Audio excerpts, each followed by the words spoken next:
தமிழகத்தில் மார்ச் 24ஆம் தேதி தற்கொலைக்கு முயன்று கோவை தனியார் மருத்துவமனையில் தீவிர சிகிச்சை பெற்று வந்த உதயசூரியன் சின்னத்தில் நின்று போட்டியிட்ட மதிமுக எம்பி கணேசமூர்த்தி சிகிச்சை பலனின்றி அதிகாலையில் உயிரிழந்துள்ளார்.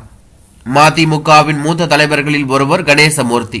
கடந்த 2019ஆம் ஆண்டு நடந்த மக்களவைத் தேர்தலில் ஈரோடு தொகுதியில் திமுக கூட்டணியில் உதயசூரியன் சின்னத்தில் போட்டியிட்டு வெற்றி பெற்று தற்போது எம்பியாக இருந்து வருகிறார். தற்போது நடைபெறவுள்ள 2024ஆம் ஆண்டு நாடாளுமன்ற தேர்தலில் தன்னை மீண்டும் வேட்பாளராக அறிவிப்பார்கள் என்று எதிர்பார்த்த நிலையில் சீட் கிடைக்காத விரக்தியில் கடந்த 24ஆம் தேதி அவருடைய வீட்டில் தென்னைக்கு வைக்கும் மருந்தை சாப்பிட்டு தற்கொலைக்கு முயற்சித்துள்ளார். இதனை கண்டு அதிர்ச்சி அடைந்த குடும்பத்தினர் மற்றும் உறவினர்கள் அவரை கோவை அரசு மருத்துவமனையில் அனுமதிக்கப்பட்டு தீவிர சிகிச்சை பிரிவில் அனுமதித்து வந்தார்கள். இந்நிலையில் இன்று அதிகாலை 5 மணிக்கு கணேசமூர்த்திக்கு திடீரென மாரடைப்பு ஏற்பட்டதை அடுத்து உயிரிழந்ததாக மருத்துவர்கள் தெரிவித்தார்கள். இவரது உயிரிழப்பு மதிமுக பொதுச் செயலாளர் வைகோ மற்றும் அந்த கட்சி தொண்டர்கள் மத்தியில் பெரும் அதிர்ச்சியை ஏற்படுத்தி உள்ளது.